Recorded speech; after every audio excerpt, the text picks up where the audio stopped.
Perfect. Perfect. Perfect.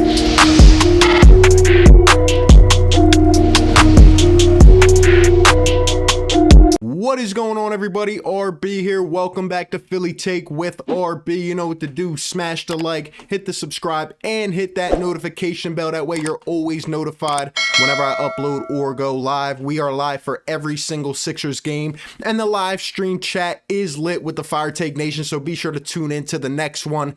Today we are back after a pretty solid win against the Boston Celtics, who stink, by the way. The tide has turned. The Sixers are dominating, and they have swept the Celtics for the first time in 21 years, and to be honest, it feels quite great. We are looking past that at this point, and today we are back talking about the NBA Buyout Market Deadline, which is in 2 days. It came so fast. The buyout market, the deadline to go out and sign a guy who has been bought out with his team, is on Friday.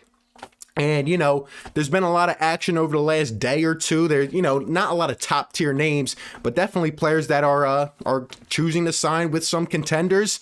We know a lot of the top dogs that already got signed. And by the way, I still think it's not fair how these teams and how these players can literally just buy out of their contract that's like $20 million and just say, all right, let me go join the Brooklyn Nets. Let me join the LA Lakers. And by the way, that's been the trend. It's literally the Lakers or the Nets for most of the top free agents that get waived or bought out. And I still think the NBA needs to do something more. But nonetheless, those are the rules, and here we are. So after, you know, the whole aftermath of the trade deadline, you know, I said the NBA buyout market would be active. I said that I thought the Sixers would be active, and so far there has been no noise. There's been nothing. It seems almost like Doc Rivers, Daryl Morey, the whole organization feels content that this is the squad right here to go ahead and run it with. You guys let me know in the comments, what do you guys think? Should the Sixers go out and make some noise by Friday's deadline? Well, I asked Twitter and YouTube, and here were the results. So Twitter, I put out this poll earlier today, 67 votes. Will the Sixers make a move by the buyout market deadline on Friday? 43% say yes, and 57% say no.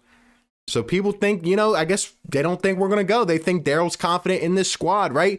So far I've been proved wrong.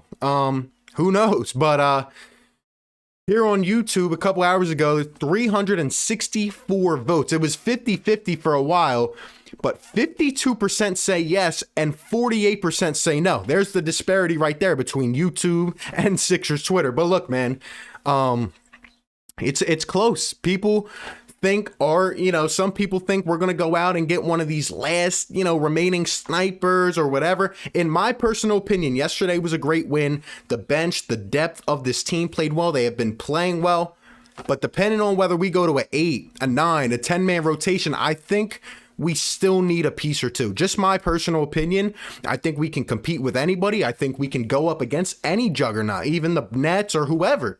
I think we are one of the top dogs, but I do think that we need one more experienced type of player. I think George Hill is great, but if you've been hearing about him, Doc said yesterday, there's no timetable. Who knows if he's even going to come back by the playoffs now, which is very disappointing because he needs that time to develop that chemistry. So who knows what's going to happen, but I definitely think we could go for a stretch or at least a 3-and-D player. I think a nice 3-and-D player who's had playoff experience, maybe championship experience, could come in and fulfill a role, because I still don't trust Furkan Korkmaz. I don't even know if I trust Shake Milton, because some nights he's aggressive, some nights he isn't, and he needs more time and more experience. So there are a few names out there, not a lot of top dogs left, but maybe some of the people on my list will surprise you. We're going to talk about it. But first and foremost, Ben McLemore.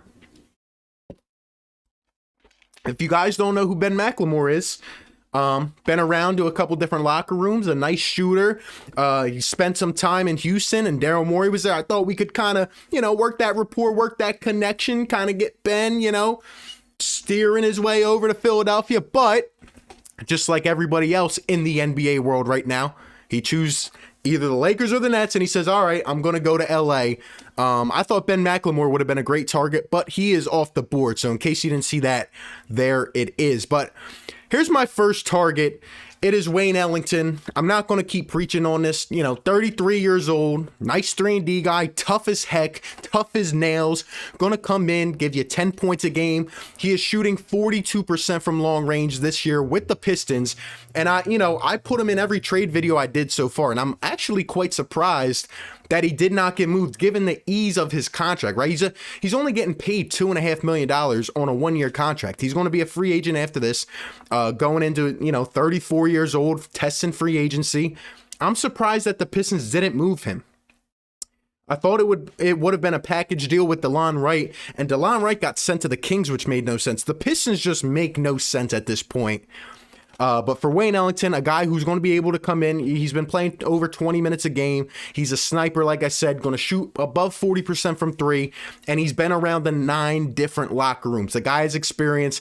I would go, and some of these are dependent on what happens by Friday. Will some of these teams let these guys go? In my opinion, I don't know if the Pistons are going to have a point to let him go now. Because what's the point of buying out a $2 million contract, right? Usually it's some of these bigger contracts that just are not going to work. Maybe they keep Ellington around for the young guys. But if the chance to get him was there, if he was bought out, you know what I would say?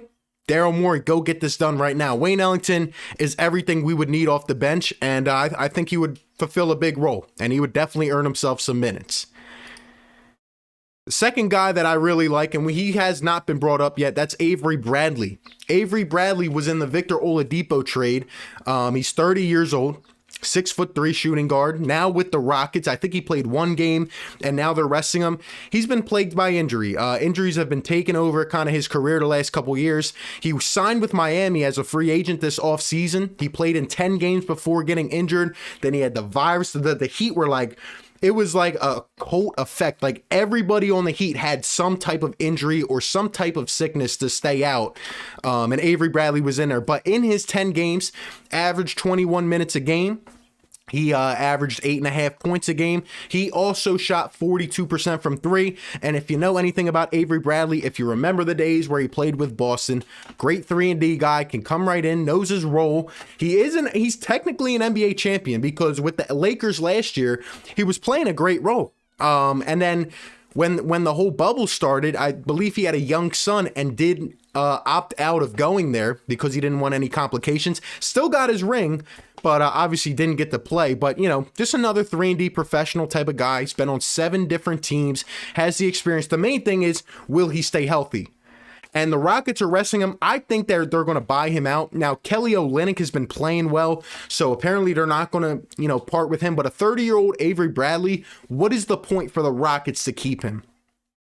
I don't really see a point. I think they're going to buy him out. He has a team option for next year. I don't think they're going to keep Avery Bradley by Friday. If they do, I don't know why. But if they do let him go, Avery Bradley, a guy with experience who's played in the playoffs in multiple teams, and I think you could get this guy at a minimum, and he'll come in, shoot 40% from 3 if he is healthy, and he will definitely provide off the bench. The third guy I like for the Sixers, if he is bought out, is Otto Porter. And this is definitely a realistic option. 6'8" forward from the Magic. I've always liked Otto Porter, but sadly, he just, he's been plagued by a lot of injuries. He's just been a disappointment, man. He never lived up to his status. He was a number 3 overall pick in 2013, continued to get injured. He's been with the Bulls for the last couple years. He's on a 4-year, $106 million deal in the last year, getting paid $28 million. Now, he puts up 10 points a game. He's been shooting 40% from 3 this year. He's a guy who's been, kind of streaky. But the thing about Otto Porter, if he is on his game and if his feet are under him, he can guard the 3, he can guard the 4. If we're looking for more of a forward type, almost like a stretch kind of, that can, is kind of versatile, even though Otto Porter is much slower than I definitely would have thought at this point in his career. And he's only 27, by the way. He's not even technically in his prime, but it's just sad he's never lived up to his role. But I think he's found his new role. He's found his new role, and that's just, to be an average role player on a team. Could Otto Porter come in here and get the job done? I think he could. I think he would be valuable. I think you would definitely have to test him within this system. But overall, a solid 3-point shooter this year. He's going to get rebounds. He's averaging 5.5, 6 rebounds a game. And, he's going to do what you need. He's going to do what you need. And like I said, he was in the Vucevic trade. He went from Chicago to Orlando with Wendell Carter, and there is no reason for Orlando to keep Otto Porter. He's a guy that I really think is going to get bought out because $28 million, no thank you. No thank you at all. Let him test free agency next year, but let him come to a contender, man. I could definitely see them parting with him, and I think the Sixers would be a good opportunity to go out and try a guy like Otto Porter at the 3 or maybe even the 4 off the bench. So I've always liked his game. Hopefully he can step up. Now I'm going to surprise you guys a little bit. That is right. Marco Belinelli. In the things you never thought you would hear RB say, the Sixers should inquire about Marco Belinelli. That's right. I've done some digging and I've done some searching around. Marco Belinelli signed this year to play in Italy. He's playing for a team called Virtus Bologna. And I hope that's the right pronunciation. And I'm sorry if I botched it. But Marco Belinelli, guy with championship experience, played under Pop. He played under the Sixers. He played with Ben and Joel. He's 35 years old. Does he still have anything left? Who knows? But I would definitely inquire about it. I would definitely call up his agent saying, yo, Marco, how's everything going out there in Italy? Hey, do you have any interest in playing for another contender? When we signed Marco Belinelli when he was waived in 2018, and we went on that mystical run with him and Ilyasova and guys like that. Now, they didn't produce that well in the playoffs, but Belinelli, I love the guy's game. I really do. When we acquired him, I think he played 20 games for us and he shot 38.5% from 3. He's a wild shooter, but guess what? He's smart. He just knows how to play the game. He knows how to play his role similar to Danny Green. Now, I'm not going to, deny that Marco Belinelli is a crazy shooter. He's like a wild Furkan Korkmaz. The difference is he doesn't show up 1 in every 6 nights and he can actually hit off balance shots. And if you need him to handle the ball, well, Marco Belinelli can do a little bit of that.